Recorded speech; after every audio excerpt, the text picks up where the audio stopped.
કેમ છો બાળકો?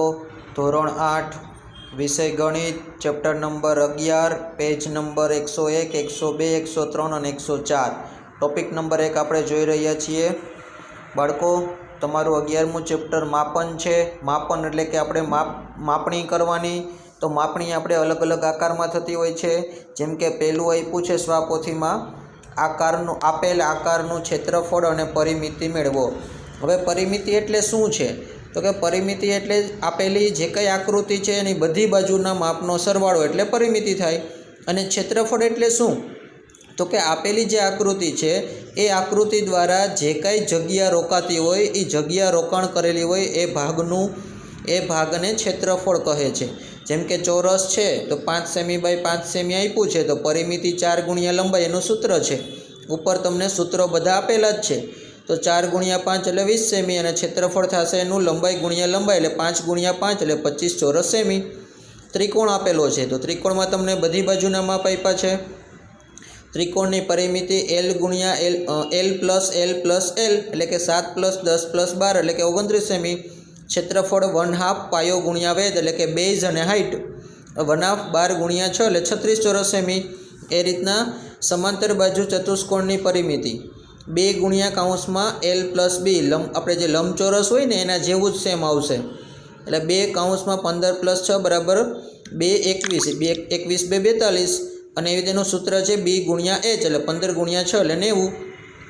અર્ધવર્તુળનું ક્ષેત્રફળ 1/2 પાઈ r વર્ગ તો 1/2 પાઈની જગ્યાએ 22/7 અને ત્રિજ્યા r આપી છે 7 સેમી એટલે 7 ગુણ્યા 7 77 ચોરસ સેમી થશે. અને અર્ધવર્તુળની પરિમિતિ એનો પરિઘ કહેવાય. તો અર્ધવર્તુળનો પરિઘ એટલે 1/2 2 પાઈ r એટલે પાઈ ગુણ્યા r કરશો તો 22/7 ગુણ્યા 7 બરાબર 7 7 ઉડી જશે 22 સેમી આવશે. પેજ ફેરવશું. વિકલ્પ આપેલા છે. લંબચોરસનું ક્ષેત્રફળ શોધવાનું સૂત્ર કયું છે? તો કે C L ગુણ્યા B. 14 સેમી ત્રિજ્યા ધરાવતા વર્તુળનું ક્ષેત્રફળ શું મળે? તો કે A 616 સેમી સ્ક્વેર. એક ત્રિકોણનો પાયો 18 સેમી છે જ્યારે વેધ 5 સેમી છે તો તે ત્રિકોણનું ક્ષેત્રફળ શું મળે? સૂત્ર પ્રમાણે કિંમત મેળવશો તો 45 સેમી આવશે. ચોરસનું ક્ષેત્રફળ શોધવાનું સૂત્ર L ગુણ્યા L. ત્રિકોણનું ક્ષેત્રફળ શોધવાનું સૂત્ર 1/2 B ગુણ્યા H એટલે પાયો ગુણ્યા વેધ. સમાંતર બાજુ ચતુષ્કોણનું ક્ષેત્રફળ શોધવાનું સૂત્ર B ગુણ્યા H એટલે કે લંબાઈ ગુણ્યા પહોળાઈ. બંધ સમતલ આકૃતિની ચારેય બાજુના માપને પરિમિતિ કહેવાય છે. ખરા ખોટા? બંધ સમતલી આકૃતિ દ્વારા ઘેરાયેલા ભાગને ક્ષેત્રફળ કહેવાય તો સાચું છે. વર્તુળનું ક્ષેત્રફળ શોધવા માટેનું સૂત્ર 2πr છે તો એ ખોટું, એ પરિઘનું સૂત્ર છે. ત્રિકોણનું ક્ષેત્રફળ શોધવા માટેનું સૂત્ર 1/2 BH એ પણ સાચું છે કારણ કે 1/2 પાયો ગુણ્યા વેધ. ત્યાર પછી નીચે આપેલી આકૃતિમાં માપ આપેલા છે ને એનું તમારે પરિમિતિ અને ક્ષેત્રફળ શોધવાના છે જે આપણે સૂત્ર મુજબ મેળવી શકીએ. તો તમે જોઈ લેજો, વ્યવસ્થિત કરી લેજો. ત્યારબાદ એક લંબચોરસ પ્લોટની લંબાઈ 40 મીટર, પહોળાઈ 20 મીટર છે, મધ્યમાં 30 મીટર ગુણ્યા 15 મીટર બાંધકામ કરેલ છે. બાકીના ભાગમાં બગીચો ડેવલપ કરવાનો ખર્ચ પ્રતિ ચોરસ મીટર 20 રૂપિયા લેખે કુલ કેટલો ખર્ચ થાય? તો આપણે શું કરવું પડે? પહેલાં લંબચોરસ પ્લોટનું ક્ષેત્રફળ ગોતવાનું, પછી અંદર બાંધકામ કરેલ ભાગનું ક્ષેત્રફળ ગોતવાનું, એ બંને ક્ષેત્રફળની બાદબાકી કરવાની એટલે વધશે એ ભાગ કયો વધશે? તો કે બગીચા માટેનો ભાગ વધશે. તો બગીચાનો ખર્ચ એ રીતે બાકીના ભાગનું જે બગીચો બનાવવાનું છે એનું ક્ષેત્રફળ પ્લોટનું ક્ષેત્રફળ માઇનસ બાંધકામ થયેલ ભાગનું ક્ષેત્રફળ બાદ કરશો એટલે 350 ચોરસ મીટર આવશે. એક ચોરસ મીટર રૂપિયા 20 રૂપિયા લેખે 350 મીટર સ્ક્વેરના કેટલા? તો ખર્ચ મેળવશો તો 350 ગુણ્યા 20 બરાબર 7000 રૂપિયા ખર્ચ આવશે. એ જ રીતના એના પછીના દાખલામાં છે એક ચોરસ બ્લોક આપેલો છે ને એક ચોરસ મેદાન આપેલું છે. તો પહેલાં બંનેની પરિમિતિ આપેલી છે તો પરિમિતિ પરથી આપણે લંબાઈ મેળવી લેશું. ત્યાર પછી ચોરસ બ્લોકનું ક્ષેત્રફળ મેળવશું, મેદાનનું ક્ષેત્રફળ મેળવશું.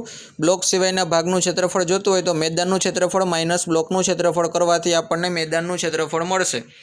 એ મેદાનનું ક્ષેત્રફળ 5500 મીટર સ્ક્વેર થશે. ત્યાર પછીના પેજમાં જોઈએ તો ત્યાર પછીનાની અંદર આવે છે એક લંબચોરસ હોલના ભોંયતળિયાનું ક્ષેત્રફળ 1250 ચોરસ મીટર છે જેમાં 25 સેમી ગુણ્યા 10 સેમી માપની લાદી બેસાડવા કુલ કેટલી લાદી જોઈએ? તો હોલનું ક્ષેત્રફળ 1250 ચોરસ મીટર છે. લાદીનું ક્ષેત્રફળ આપણે મેળવવું પડે. તો લાદી એટલે લંબચોરસ થાય તો લંબાઈ ગુણ્યા પહોળાઈ 25 ગુણ્યા 10 એટલે 250 ચોરસ સેમી થાય. હવે 1200 ચોરસ મીટરને ચોરસ સેમીમાં રૂપાંતર કરીએ તો 1250 ગુણ્યા 10,000 ગુણશો એટલે ચોરસ સેમીમાં આવશે. તો લાદીની સંખ્યા કેવી રીતે મેળવવાની? તો કે હોલનું ક્ષેત્રફળ છેદમાં લાદીનું ક્ષેત્રફળ બરાબર 1250 40 છેદમાં 250 મીંડા ઉડાડશો ને 25 વડે ભાગશો એટલે 50,000 લાદી થશે. તો આમ 50,000 લાદી જોઈએ. એ જ રીતના એના પછી જોઈએ તો સમલંબ આપ્યું છે. તો સમલંબનું ક્ષેત્રફળ કેવી રીતે મેળવવાનું? તો કે આપેલ સમલંબનું ક્ષેત્રફળ એટલે ઊંચાઈ, એની જે લંબ ઊંચાઈ હોય, બે બાજુ વચ્ચેનું લંબ અંતર હોય h, બે બાજુનો માપનો સરવાળો એટલે a + b એના છેદમાં 2. તો 5 ગુણ્યા કૌંસમાં 10 + 10 16 + 10 છેદમાં 2 એટલે 130 છેદમાં 2 એટલે 65 મીટર સ્ક્વેર થશે. એ રીતના આ બાજુ જ સમલંબ આપેલો છે. તો સૂત્ર તો એ જ આવશે h કૌંસમાં a + b છેદમાં 2 10 કૌંસમાં 18 + 12 છેદમાં 2 300/2 એટલે 150 મીટર સ્ક્વેર થશે. તો બાળકો આ જ રીતના તમે વ્યવસ્થિત સમજી લેજો, જોઈ લેજો અને હું ફ્લેશ કાર્ડમાં ફોટા મૂકું છું, એમાંથી ઉતારી લેજો. આવજો બાળકો. વંદે માતરમ.